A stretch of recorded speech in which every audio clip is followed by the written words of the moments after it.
Claves de la semana. Seguimiento de noticias internacionales elaborado por CESTE. Buenos días, estos son los titulares clave de la semana pasada. Recuperación del comercio internacional. José Raúl Mulino, nuevo presidente de Panamá. Viaje de Xi Jinping a Europa. La economía rusa al servicio de la guerra. Israel inicia la ofensiva militar en Rafah. Ola de protestas universitarias en Estados Unidos. Siguen los problemas en el mercado del cacao. Nuevo paquete de sanciones europeas a Rusia. Comenzamos este repaso fijándonos en la recuperación del comercio internacional. Según las estimaciones publicadas por la Organización Mundial del Comercio, los intercambios de mercancías, en volumen, aumentarán cerca del 2,6% en el presente ejercicio.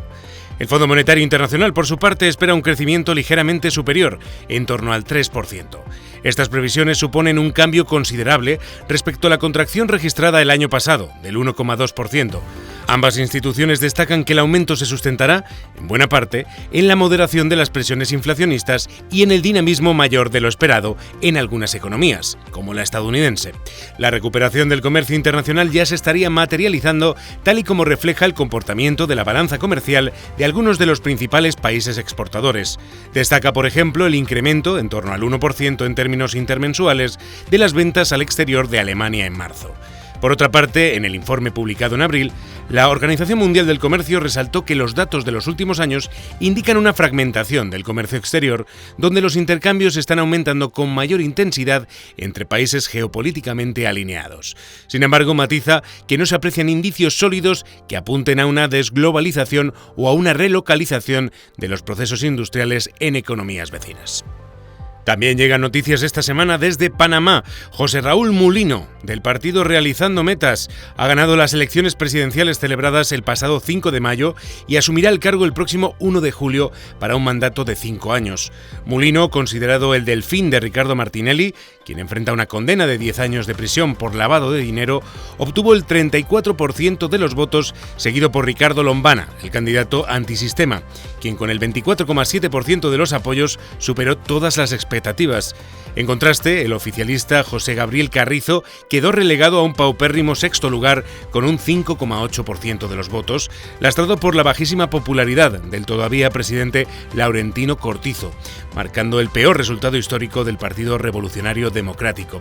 Los candidatos independientes son por primera vez en la historia democrática del país la primera minoría del Parlamento con 20 de sus 71 escaños, prueba del desprestigio de los partidos tradicionales. Mulino contará con tan solo 14 escaños en la Asamblea Nacional, por lo que la aprobación de la legislación sobre temas controvertidos, como la reforma de las pensiones, requerirá probablemente generosas concesiones a los partidos de oposición y a los legisladores independientes. La caída en las proyecciones económicas debido al cierre de la mina Cobre Panamá, la sequía que afecta al Canal de Panamá, la crisis migratoria en el tapón de Darién y el aumento de la inseguridad son algunos de los retos que tendrá que afrontar el mandatario. La cuestión de Martinelli, quien permanece en la Embajada de Nicaragua después de haberle sido concedido el asilo allí, también será un tema vital al comienzo del mandato. Mulino ha prometido liderar una administración favorable al sector empresarial que impulse una mayor inversión extranjera con el objetivo de alcanzar un crecimiento del PIB del 7%. Asimismo, se ha comprometido a revitalizar el desarrollo de infraestructuras, que incluye la expansión del metro de la ciudad de Panamá y la mejora del sistema de carreteras a nivel nacional. También nos fijamos esta semana en el periplo europeo del presidente de China, Xi Jinping, que ha visitado Francia, Serbia y Hungría del 6 al 10 de mayo en su primer viaje a Europa desde hace 5 años. En París, la presidenta de la Comisión Europea, Ursula von der Leyen, participó en la primera parte de las reuniones y subrayó que Europa no dudará en tomar decisiones firmes en referencia a los conflictos comerciales con el gigante asiático. En los últimos meses, la Comisión ha puesto en marcha una serie de investigaciones sobre paneles solares, turbinas eólicas, equipos médicos y coches eléctricos en respuesta a lo que Bruselas considera distorsiones de la competencia por parte de Pekín. Xi Jinping, por su parte, afirmaba que el llamado problema de exceso de capacidad chino no existe. Jinping se comprometió a abstenerse de vender armas a Moscú. Se espera la visita de Vladimir Putin a Pekín la próxima semana, del 15 al 16 de mayo. Sin embargo, Pekín sigue suministrando a la industria de defensa rusa bienes de doble uso, productos y equipos destinados a aplicaciones civiles que probablemente probablemente se utilicen para fabricar misiles, aviones no tripulados y artillería. La segunda parte del viaje fue mucho más amable para el mandatario. Los medios estatales chinos resaltaron en titulares el vínculo férreo de China con Serbia y la amistad dorada con Hungría. En esta ocasión sí se anunciaron una serie de asociaciones de cooperación e inversión en los dos países centroeuropeos, lo que ilustra la estrategia de China para Europa: tratar con cada país individualmente. Recordemos que Serbia es un país que no pertenece ni a la OTAN ni a la Unión Europea, con una tradicional amistad con Rusia y situada en un lugar estratégico en los Balcanes y el este de Europa, que interesa mucho a China. Hungría, por su parte, ha adoptado una posición enfrentada a sus socios de la Unión Europea y la OTAN en temas de integración europea, y por tanto es un trampolín clave para Xi en la región. De hecho, ya es el país europeo que recibe más inversiones chinas. Y nos fijamos precisamente en Rusia, donde la economía parece estar al servicio de la guerra. En 2023, el PIB ruso creció a un ritmo del 3,6% y para 2024 está previsto que se expanda al 3%. Además, los distintos paquetes de sanciones adoptados tanto por la Unión Europea como por Estados Unidos, pese a que se espera que tengan un fuerte impacto en el crecimiento potencial a largo plazo, no han logrado hundir la economía rusa tal y como anunciaban. La introducción de la limitación del precio del petróleo no ha impedido que Rusia haya aumentado sus ingresos petroleros y aunque los controles a las exportaciones dificultan y encarecen la producción militar rusa, no han conseguido frenarla.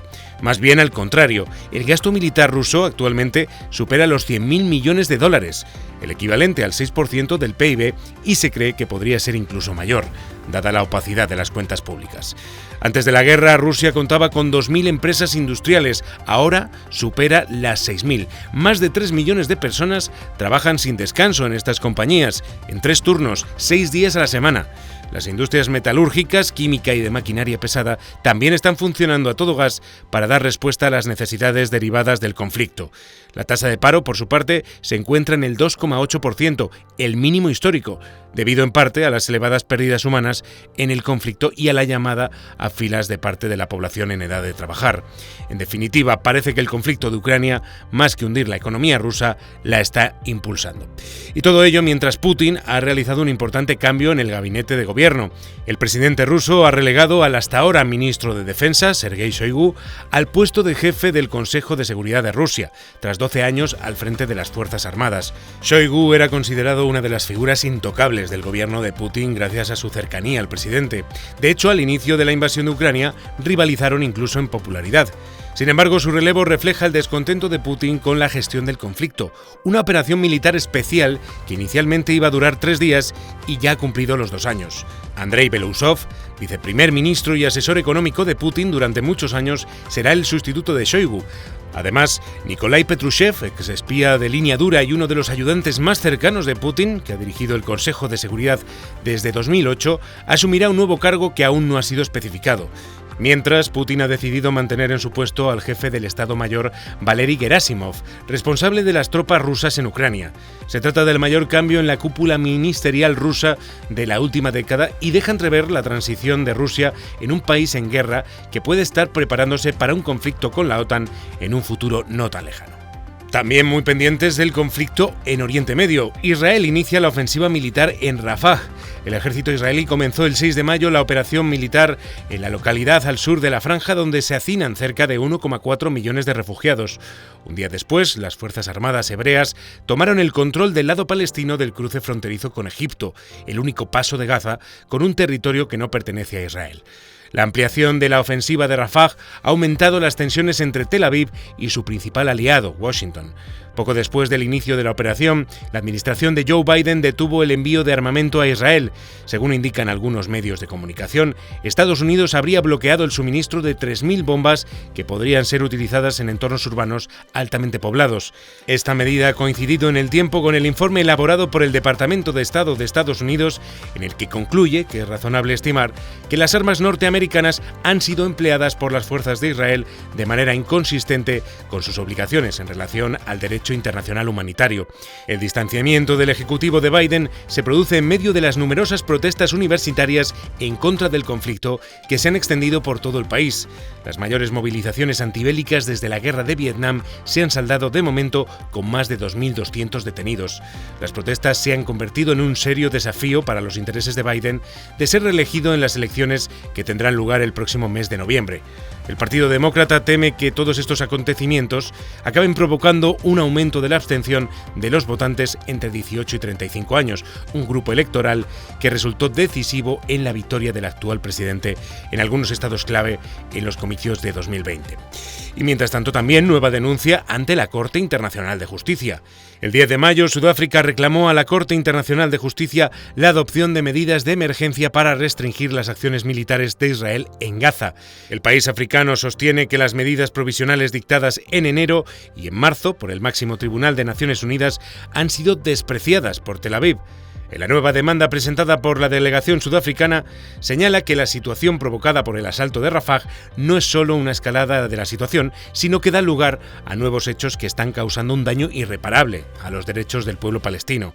En el ámbito regional, la operación militar en Rafah ha aumentado las tensiones con Egipto. En un movimiento inesperado, El Cairo anunció el 12 de mayo que solicitará su incorporación en la denuncia impuesta por Sudáfrica contra Israel ante la Corte. Por su parte, a principios de mayo, el gobierno de Erdogan anunció la suspensión total de las relaciones comerciales con Israel y la adhesión de Turquía al proceso judicial contra el país hebreo ante la Corte Internacional de Justicia por presunto genocidio. También siguen los problemas en el mercado internacional del cacao. Tras alcanzar su máximo histórico el mes pasado, la cotización del cacao lleva semanas cayendo. Se encuentra, no obstante, al doble que a comienzos de año, un nivel altísimo. Los principales productores del oro marrón, Costa de Marfil y Ghana, están sufriendo una de las peores cosechas en décadas, provocando una escasez que ha disparado los precios internacionales. No obstante, el sistema utilizado en estos dos países es de venta anticipada, por lo que los productores locales no están obteniendo beneficios extraordinarios. La actual cosecha se vendió a $2.500 la tonelada, casi 4 veces menor a la cotización actual. Esto difiere con otros países de la región, como Camerún, donde hay un mercado libre de cacao y los agricultores están beneficiando del encarecimiento de la cosecha. Esto podría explicar, además, que los principales productores de Costa de Marfil y de Ghana hayan anunciado que no podrán satisfacer hasta el 20% de lo comprometido. Se especula que grandes partidas del producto están saliendo ilegalmente del país para venderse en otros mercados más lucrativos. Además, Costa de Marfil se ha visto obligada a suspender su programa Fair Trade, comercio justo de cacao, ante la sospecha de que se hayan introducido en el sistema granos de cacao no certificado. El regulador marfileño ha dado la voz de alerta tras detectar cantidades inusualmente grandes siendo negociadas en su plataforma. Costa de Marfil y Ghana representan aproximadamente el 80% de la oferta mundial del cacao, pero su hegemonía a largo plazo puede estar amenazada.